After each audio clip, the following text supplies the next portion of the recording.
What's good, everybody? Welcome back to the Didn't Ask podcast. It's been a week. Welcome back once again. I hope you had a good week. I certainly did. Like I say always. The weather is wildly increased in the past couple of days. It's getting real fucking warm. The summer is here. I'm enjoying E3 as well. Right now, we're at the tail end of it. But there are still so many fucking conferences to go. Today, the most important one, Nintendo. So you know I'm recording this on a Tuesday. Just a little heads up for you. So yeah, E3 has been absolutely fantastic. I mean, I say fantastic. Most of the fucking conferences were pretty useless and could basically be skipped.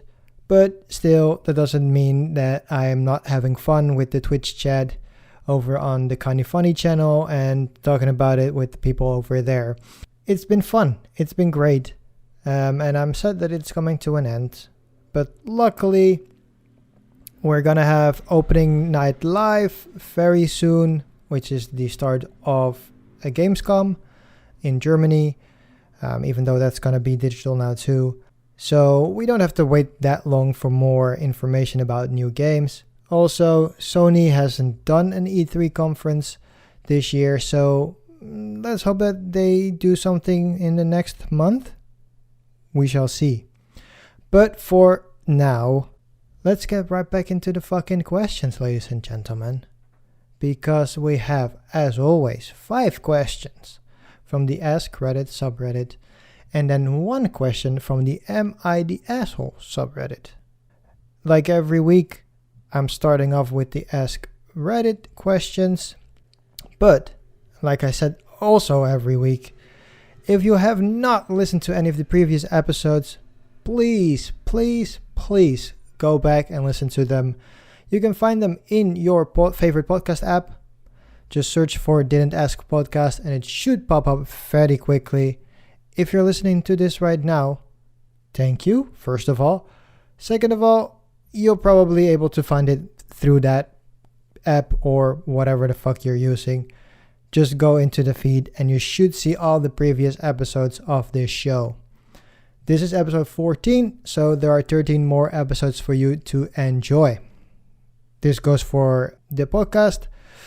I have some videos on YouTube, still figuring out how to get the older episodes on there, but I will keep you posted on that. Okay. Enough jibber jabber for today. Let's get back into the questions. This one coming from user D_were Arctic Fox. What are some skinny people problems? And this is a interesting question, I guess, because I am not necessarily that skinny.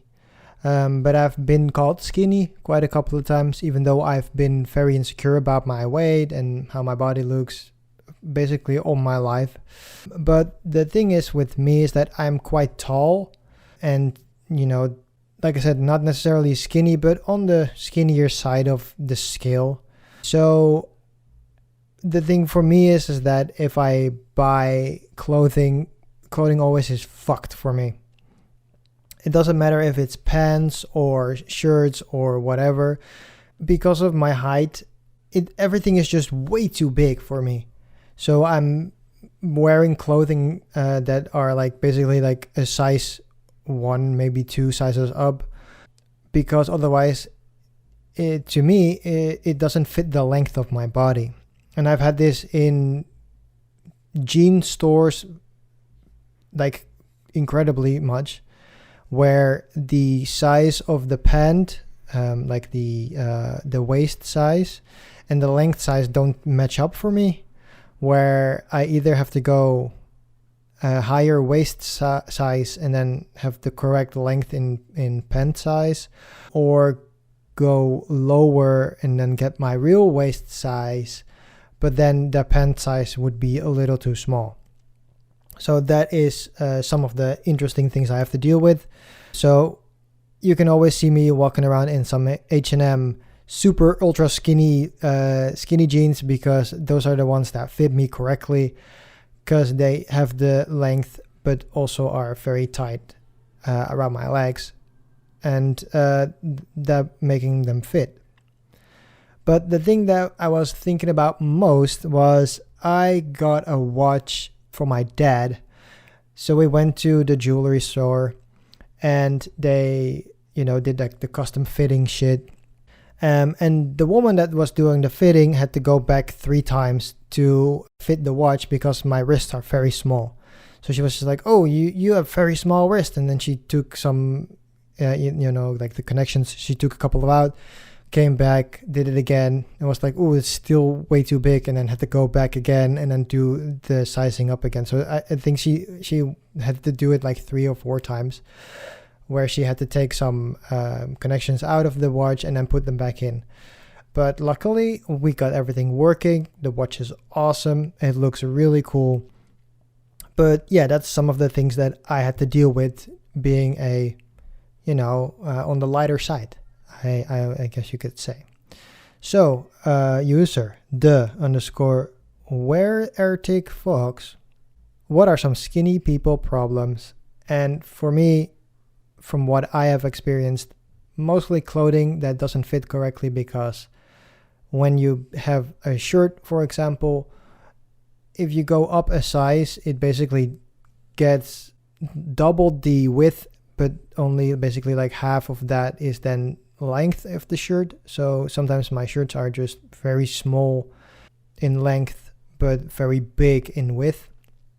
Same goes for pants. And then, like I said, the final one for me was getting a watch fitted was very fucking annoying because my wrists are very tiny, because there's no fat to fill up that shit. So at the jewelry, they had to go back 3 times to get the right size for my arm. Thank you for your question. Second question of today, and this one coming from user purple_wave13, and they ask, how do you cope with all the terrible things going on in the world? And the thing for me is, it's hard. It's hard for everybody. I've been without a job for a couple of months now, and that also is starting to, fuck with me and fuck with my mental state. But the thing for me is that you should focus on all the good things in life, and that basically goes for every situation that occurs in life. The best thing is to just stay positive and focus on the positive things in your life. So for me, that is, looking forward to what's next, and what could be next, or, focusing on the bright side of things, in the sense that, hey, for months we have not been able to go to a cinema, but now we can. So that's great. So enjoy that. For me, like I said at the beginning of this podcast, E3 is going on right now, and that's something that's been a part of my nerd life for many years. And this year, it's been actually really nice in a sense that most conferences are earlier in the day. So in years past, I have had to wake up, or not necessarily wake up, I had to stay up till 5-6 in the morning to catch the final press conference that was held during like the E3 window. Now all of them are a little bit more, spread out, so I've not had to stay up very late. I think the latest that I was up was like 12:30 at night, so that's like a reasonable time to still go to bed and then wake up early off in the morning.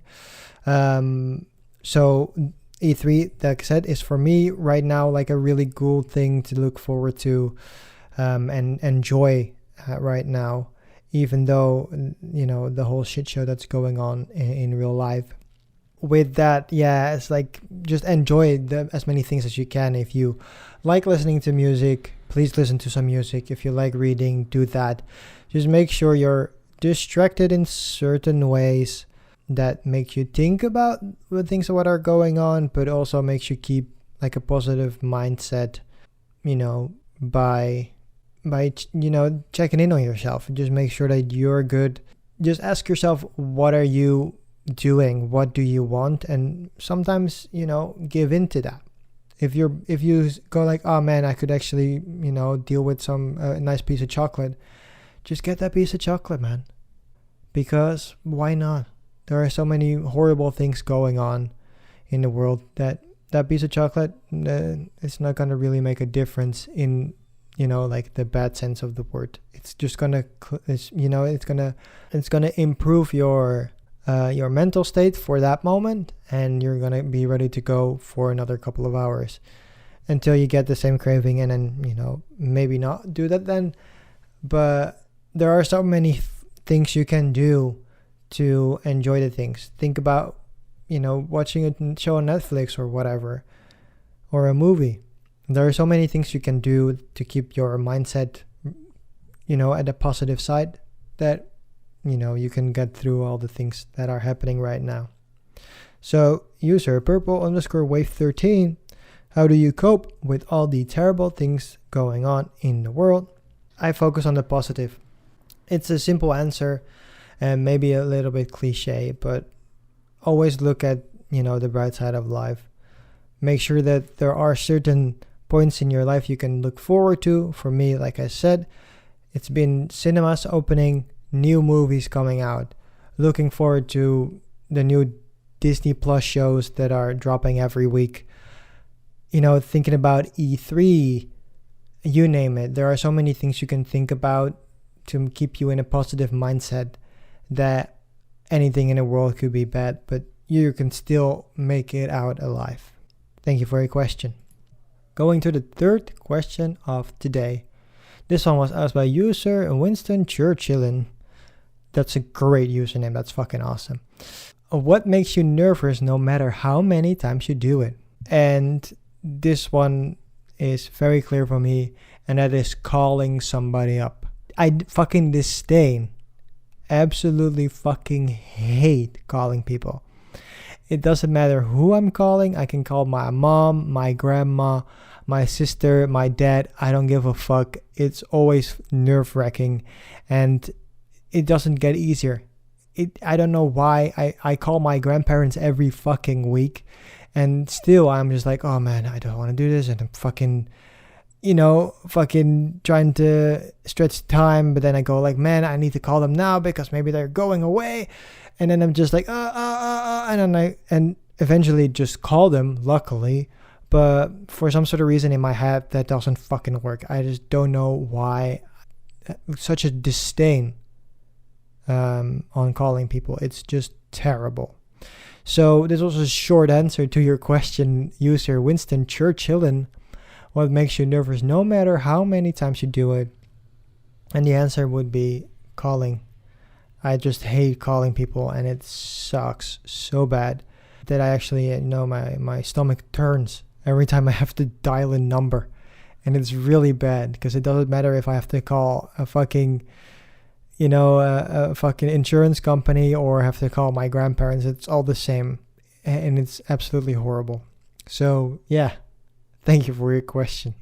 Moving on to the penultimate question of the Ask Reddit subreddit of today. And this one was asked by user HR Havel.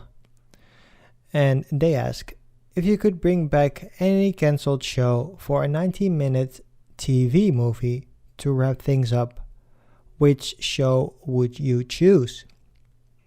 And this question has such a simple answer, because the answer, of course, is Victorious.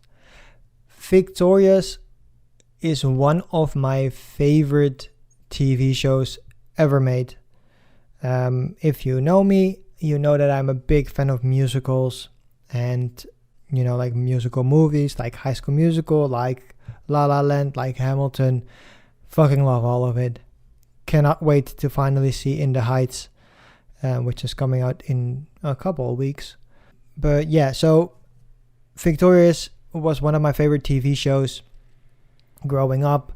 Of course, it's that Nickelodeon magic, then combined with all the performing arts magic, I could say that, where people are artists, singing, acting, dancing, you name it. They all do it. And as a kid, that struck such a nerve with me, being a professional dancer and, like I said, loving musical theater and stuff like that. So I would really love for the cast to come together for one more time and do a movie.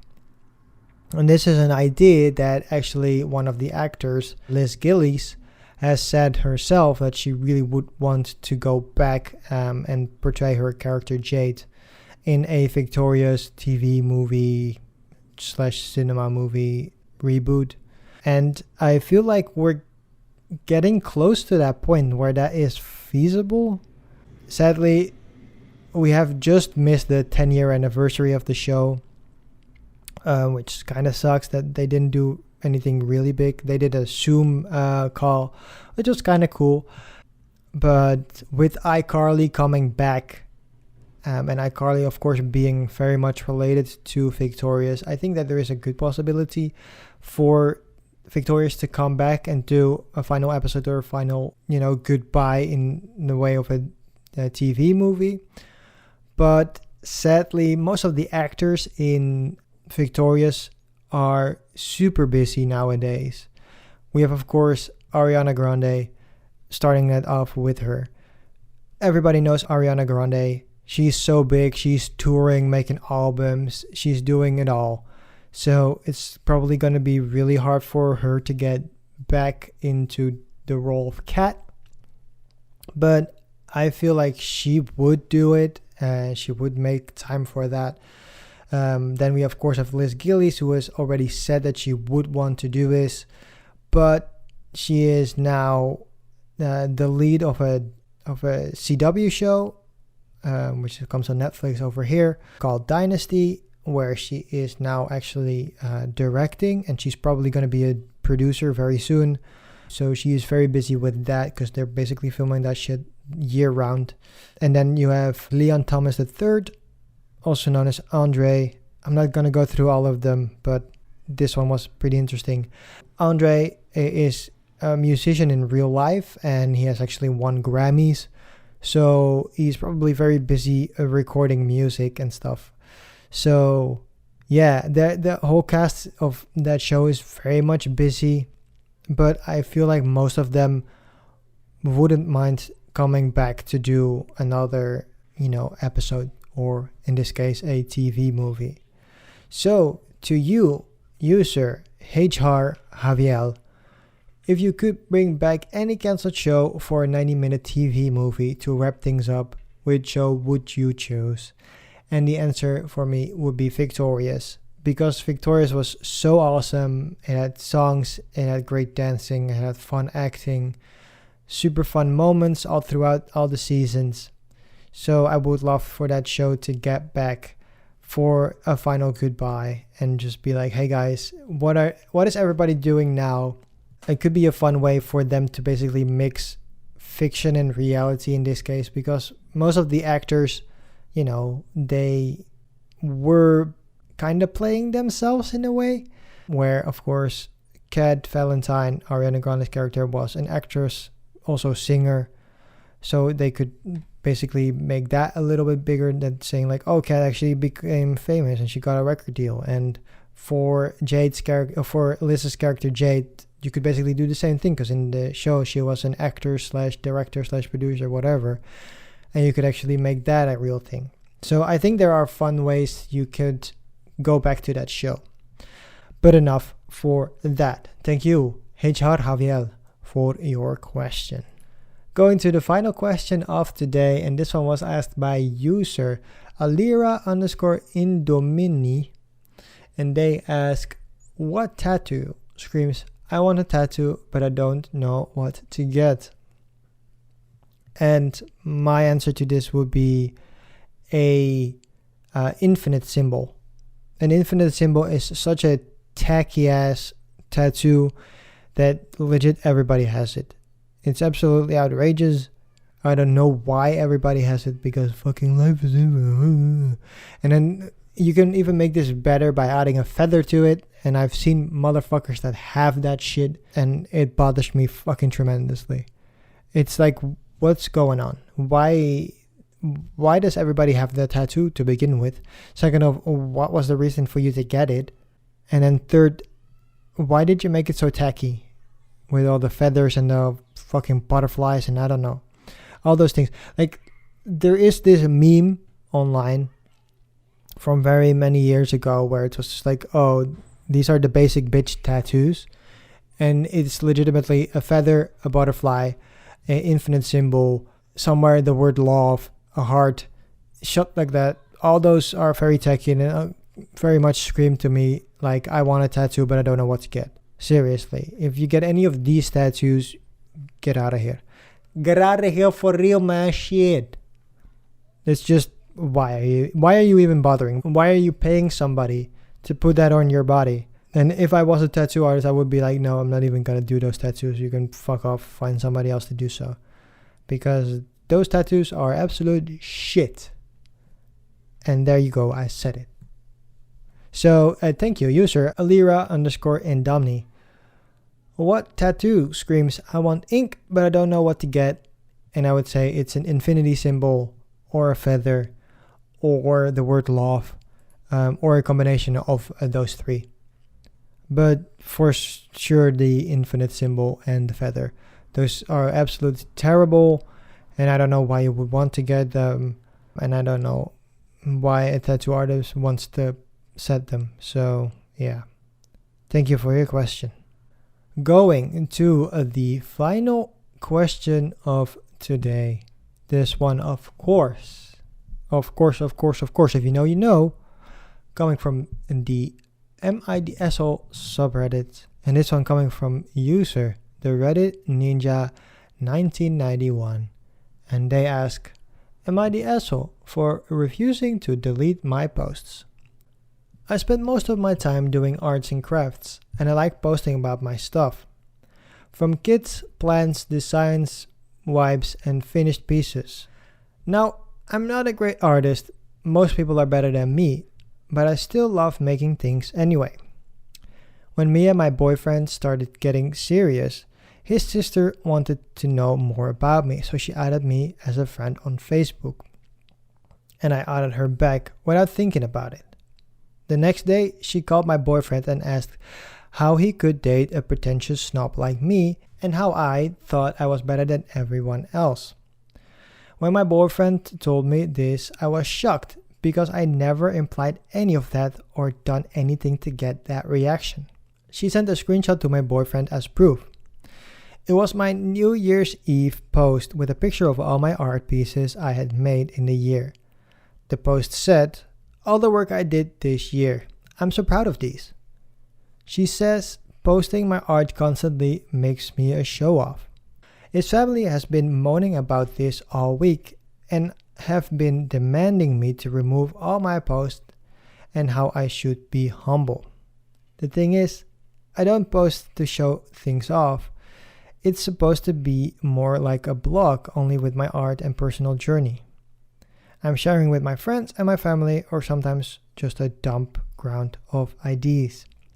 I admit, maybe the New Year post was a bit braggy looking bad on it. My boyfriend thinks this is petty, but I don't know. Am I the asshole for this? And I would say, no, you're not the asshole.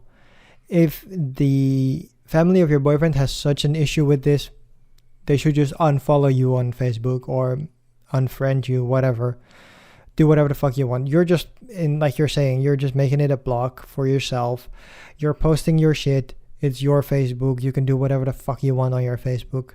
And maybe that's a good thing to say to them. Just go, hey, if you don't like it, please unfollow me on Facebook. We don't have to be friends.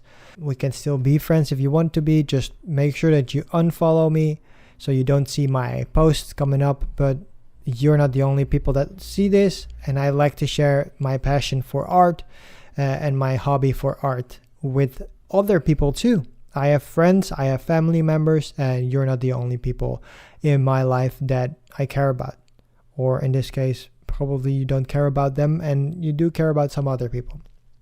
So I would say you're not the asshole for not taking your shit down. It's your Facebook page. You can do whatever the fuck you want with this. And if this posting makes you think about your ideas and gives you more creativity and makes sure that you keep true to what you promise yourself, and that's just being creative and making the art, then I would say just keep doing it. And like I said, if they keep nagging you about posting these things, that, like I said, just say, hey, you can unfollow me, you're not necessarily to follow me, or just block these people on Facebook. And if you block them, they won't be able to see all your posts anyways, and then you figure that shit out by yourself. So I would say you're not the asshole for not removing pictures of you've taken of your art, because why would you be? This is, to me, kind of like saying like, oh, stop posting photos of your kid. You're bragging about having a kid. It's like, what the fuck does that make sense? It doesn't. So you, sir, the Reddit Ninja 1991, am I the asshole for refusing to delete my posts? Absolutely not. I would say just, if they keep complaining about you posting pictures of your art, just say, hey, you can unfollow me if you want to, because there is a option on Facebook to unfollow people, so you can still be friends but still unfollow. And if they don't want to do that and keep complaining about it, just block them on Facebook. Just block them outright so they don't see anything that you are posting, because this is your page, this is your account, and you can do whatever the fuck you want to do with it. So thank you for your question. And this has been it for the Didn't Ask podcast for this week. Episode 14 is a wrap. If you enjoyed, please rate me on Apple Podcast. Give me 5 stars. And if you do, I might read your review in the near future. I need to just figure out how to get there, but we will figure that out on my end. Again, I hope you enjoyed this episode. If you've not listened to any previous episodes, please go back and listen to them. They're really good, and I answer some fun questions over there too. I will be back next week. In the meantime, you can keep up with what I'm watching through Tracked.tv. That link will be in the show description of this episode, as every other episode before. If you have not subscribed to my YouTube channel, please do that. And that is also going to be in the show description. And if you have a question, you can go to anchor.fm/didn't-ask-pod. And you can ask your question there, so I can answer your question personally live on air. That final link, of course, the Anchor link, that will of course be in the show description too, on both YouTube and on the podcast services of your choice. That being said, thank you for listening, and I'll see you guys next week. Goodbye.